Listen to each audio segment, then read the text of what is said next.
education program fun and meaningful and well supported with your time, attention, and presence? We will.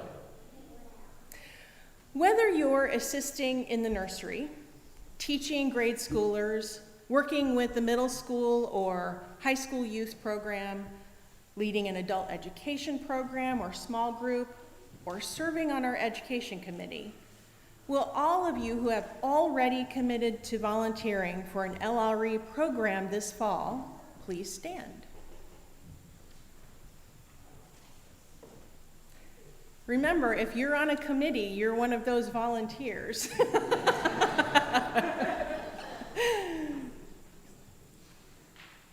As you look around you, you'll notice something. Our volunteers are made up of more age groups than young families with children. For instance, many of our ministry committees are sponsoring church school by volunteering to teach our children about this community's special areas of mission and interest. This is a new and wonderful way to volunteer teach. This reading is for all of you volunteering to support LRE. One of the great sorrows in human life is the discovery too late of our own beauty and of the beauty of much that we do. Contemplate ourselves and our vocation. At the deepest level, every teacher wants to become a better teacher, even a great teacher. In moments of insight, every teacher is aware of hidden gifts of creativity and imagination, but often the pressures, deadlines, and exigencies, dailiness keep teachers from standing back and viewing their own work with the care both they and their work deserve.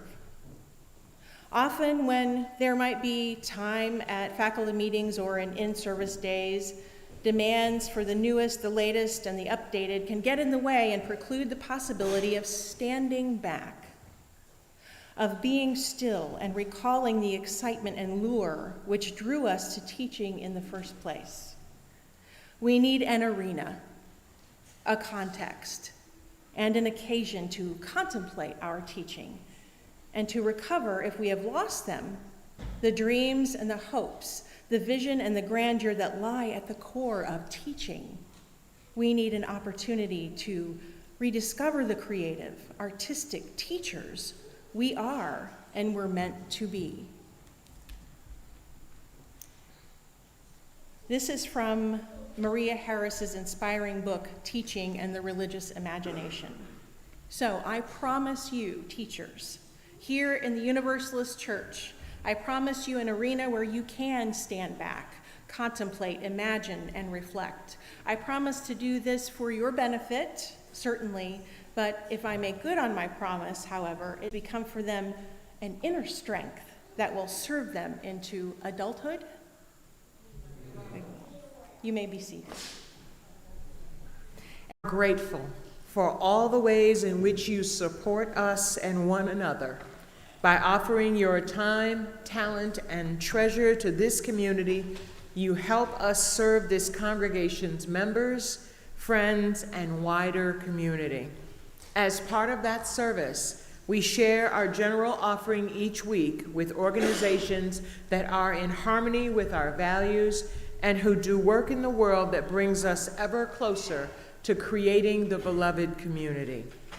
This month, we share our offering with the National Council on Black American Affairs, the NCBBA, which evolved over 30 years ago during great social, political, cultural, and educational change in the United States. African Americans and other traditionally underrepresented groups were enrolling in community college in increasing numbers.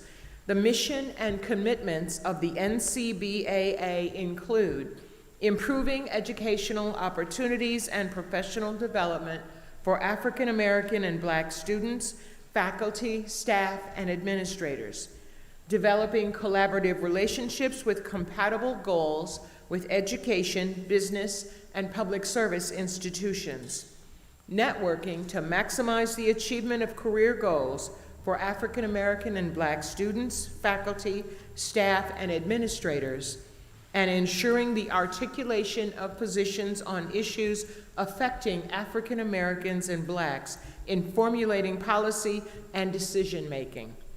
The organization strongly believes in developing full human potential, encourages lifelong learning for all people, and acknowledges the worth of the individual.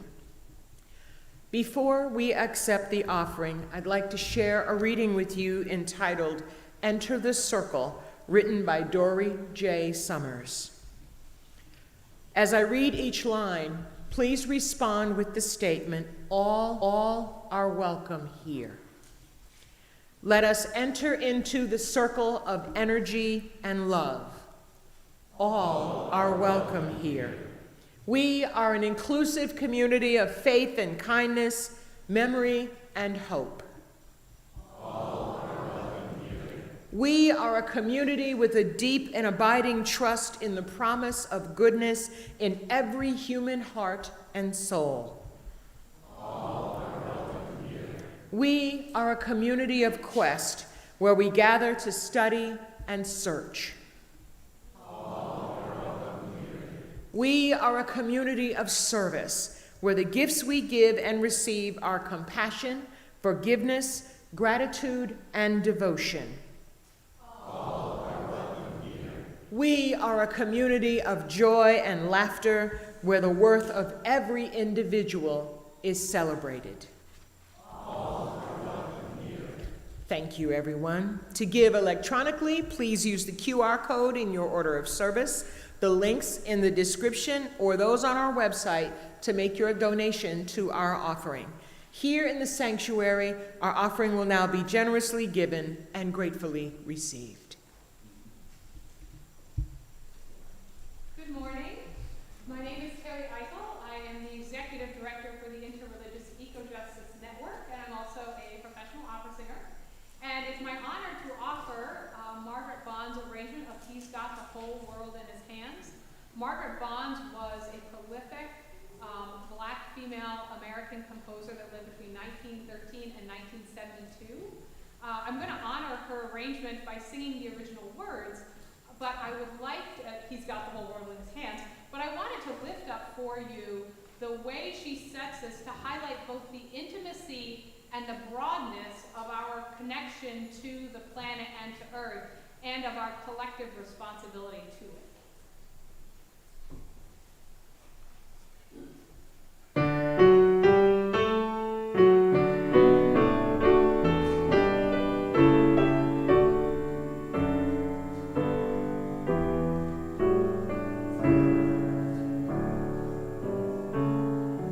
He's got the whole world in his hand. He's got the whole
Thank you, everyone, for your generosity, electronic and physical. Thank you for participating in the spirit in and the act of this offering that supports our community and supports the hearts, the hopes, and the dreams of those who sit in this building, those who watch our services from at home, and the community that we are so much a part of.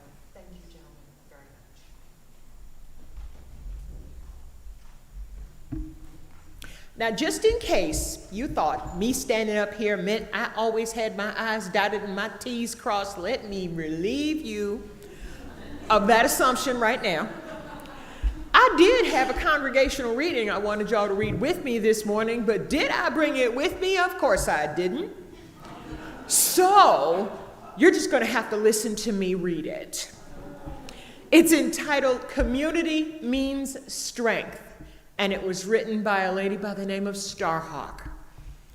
We are all longing to go home to some place we have never been, a place half remembered and half envisioned, that we can only catch glimpses of from time to time. That place is community.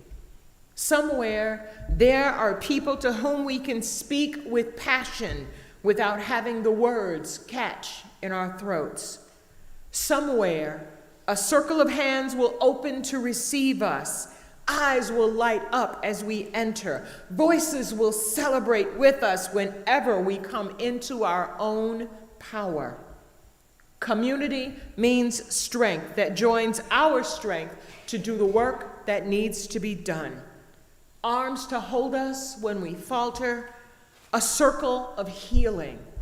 A circle of friends. Someplace where we can be free. I'm going to take a leap of faith and say this is that place. For so many of us, this is that place. Please join me now in singing the doxology, which is printed in your order of service.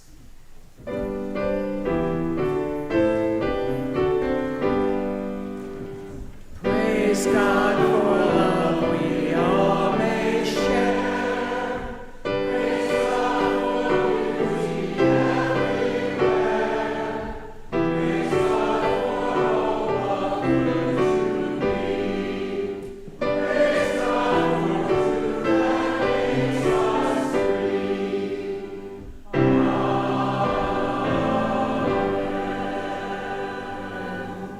Thank you, everyone. Please be seated.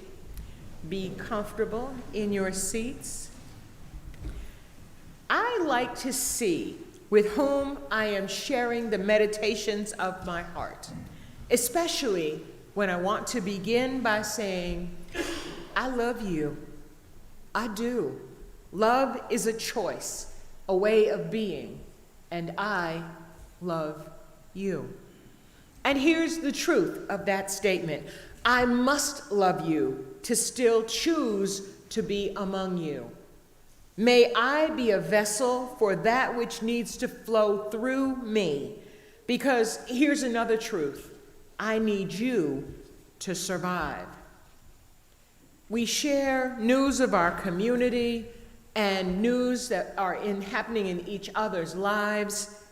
And as we do that, we lend our hearts, our ears, our spirits to lift up and celebrate with those who are celebrating, and to lend sympathy and love and care and strength to those who need that to get through the next minute, the next hour, the next day. I want to share with you now a reading from Dorothy Day entitled, "The Only Solution is Love." We have all known the long loneliness, and we have learned that the only solution is love, and that love comes with community. May all of us who belong to this community remember and act on the principle of love being a part, woven into the fabric of this community, and forever commit to sharing that strength, that power with our fellow community members and with all those who want to become a part of this community. Please join me in singing hymn 123, Spirit of Life.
Our reading this morning is The Church Has Left the Building by Margaret Weiss. The church is not a place, it is a people. The church is not only a steeple above the tree-lined streets and cars, rather it is a people proclaiming to the world that we are here for the work of healing and of justice. The church is not walls built stone upon stone, held together by mortar, but rather a person linked with a person, linked with a person, all ages and genders and abilities. A community built on the foundation of reason, faith, and love. The church is not just a set of doors open on Sunday morning, but the commitment day after day and moment after moment of our hearts creaking open the doors of welcome to the possibility of new experiences and radical welcome. The church is not simply a building, a steeple, a pew. The church is the gathering together of all the people and all the experiences and fear and love and hope in our resilient hearts, gathering however we can to say to the world, welcome, come in, lay down your heartache, and pick up hope and love. For the church is us, each and every one of us together, a beacon of hope to this world that so sorely needs it.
The purpose of the church is to heal the consequences of lovelessness and injustice in the hearts and souls of our members, so that they might heal the community and together heal the world.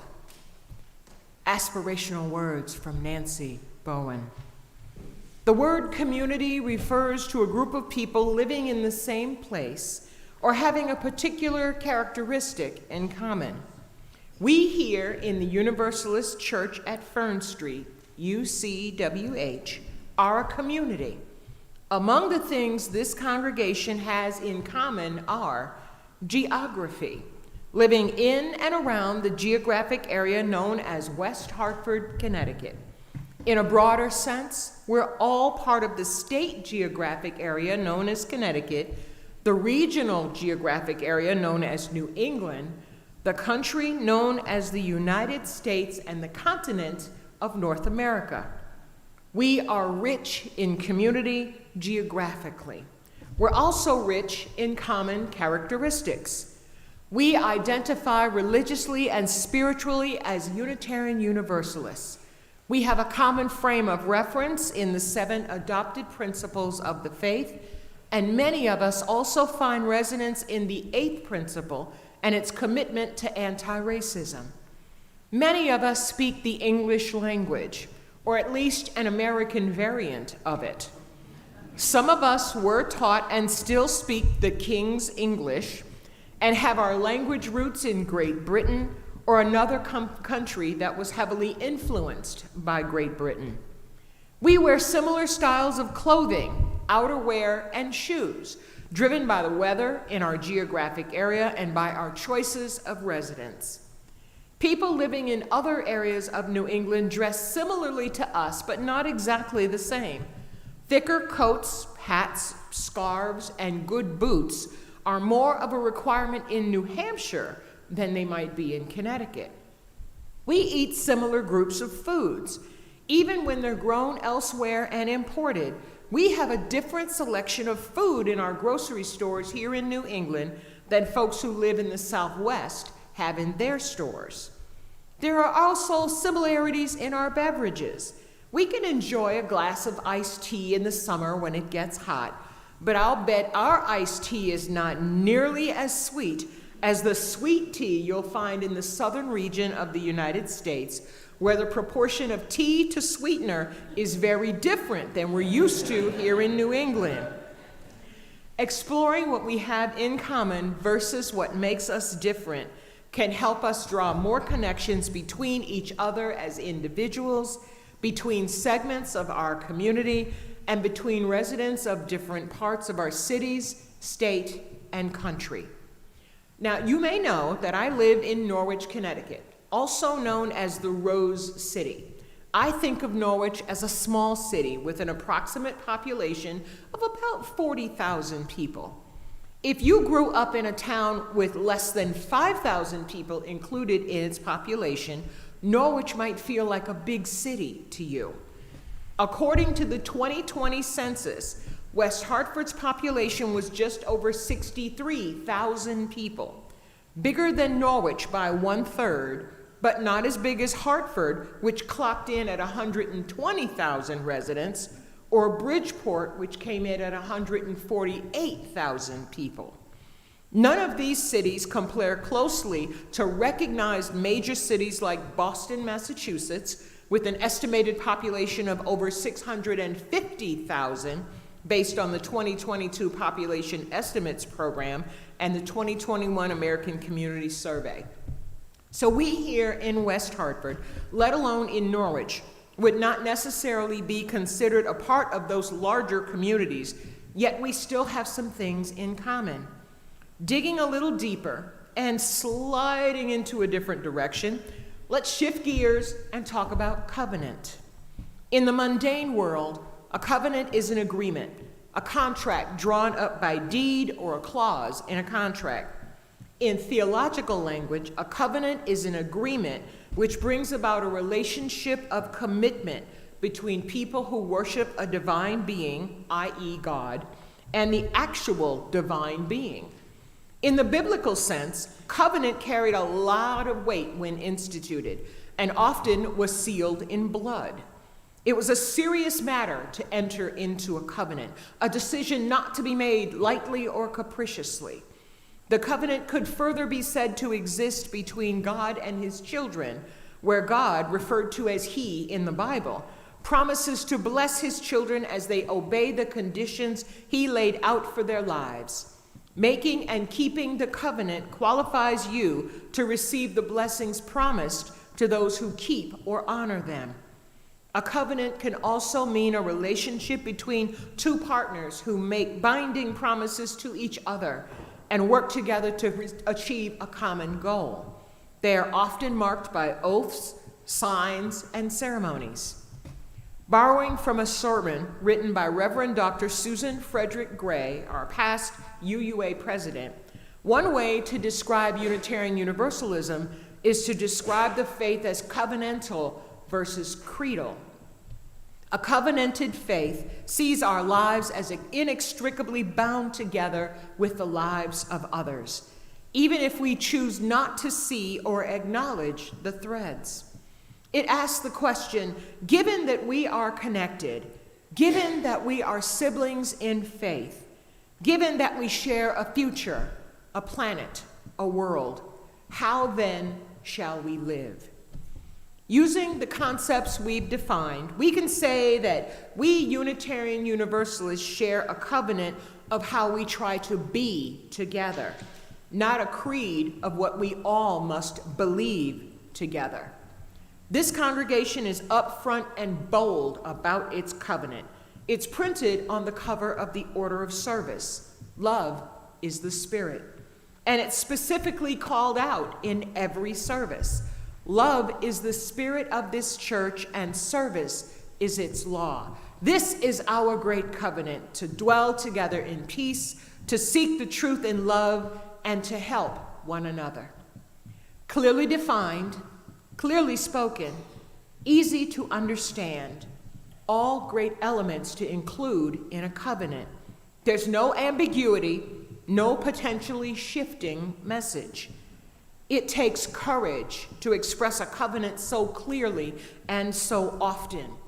And anyone who spends any number of weeks in our services will hear that covenant over and over again. Beginning with the first line, it says that there is something different about this congregation, this community. It's familiar to those of us who have been here for a while, but it's also easy to understand for visitors.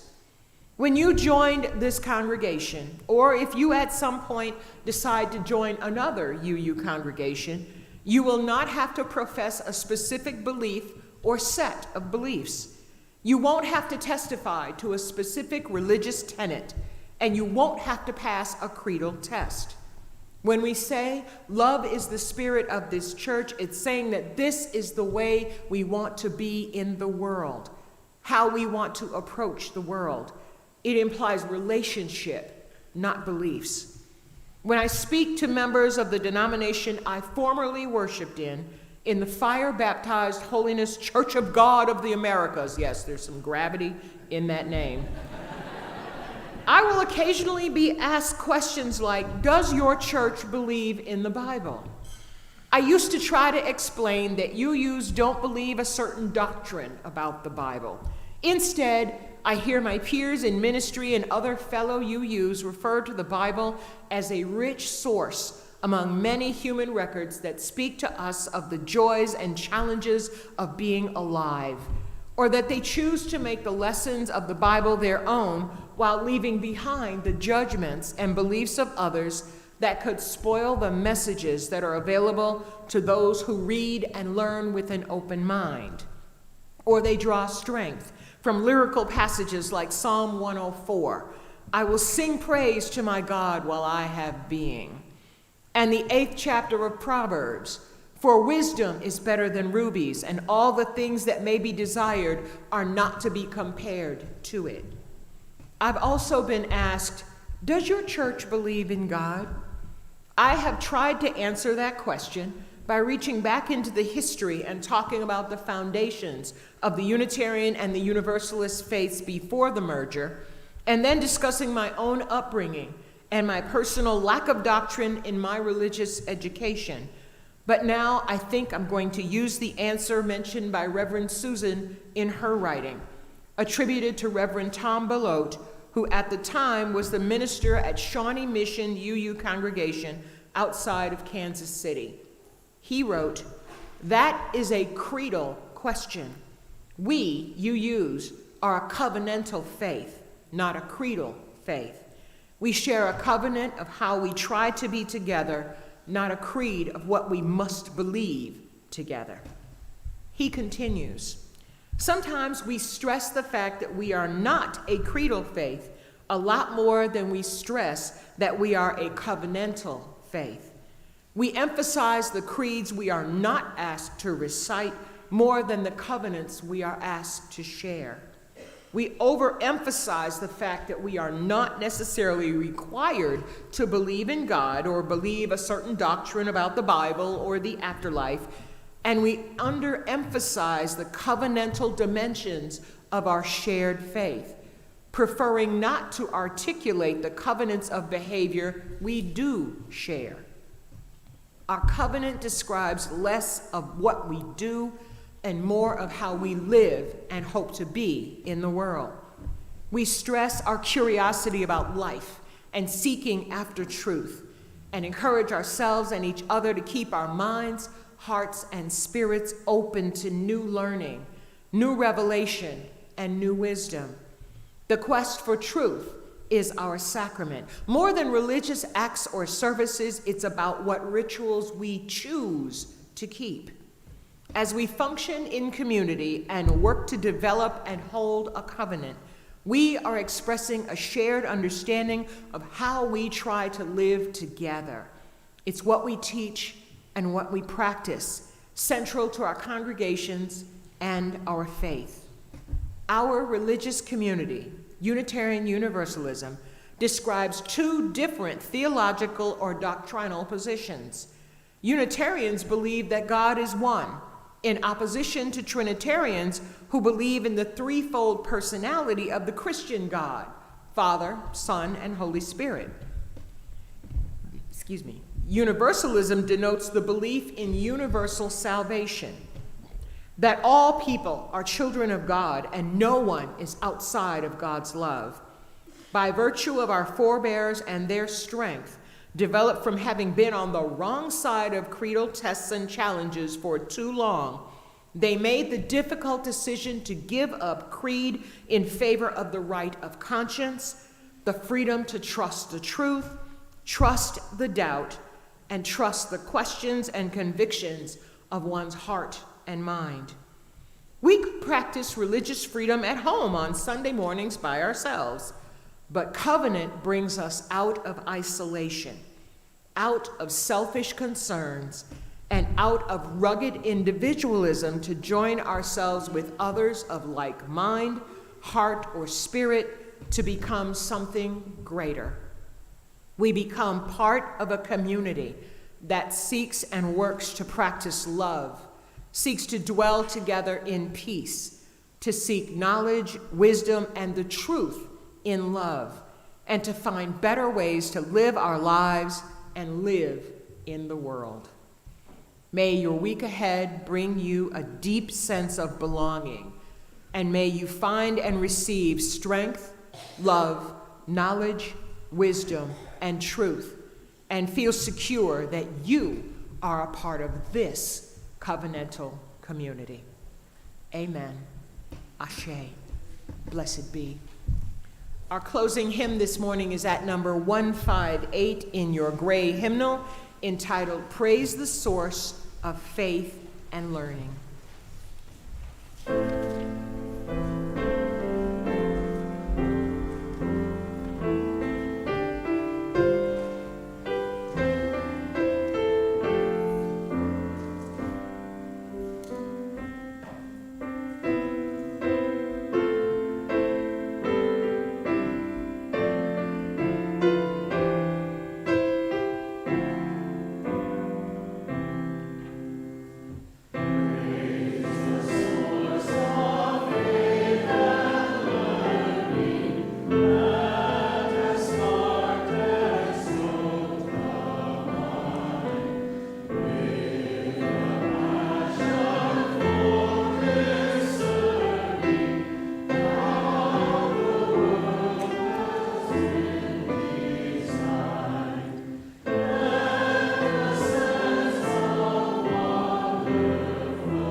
of service. Engage with the world in peace. Have courage. Hold on to what is good. Return to no person evil for evil. Strengthen the faint-hearted. Support the weak. Help the suffering. Honor all beings. Please remain for our postlude, and you may be seated. Thank you for your voices and your participation this morning. It has been my absolute honor.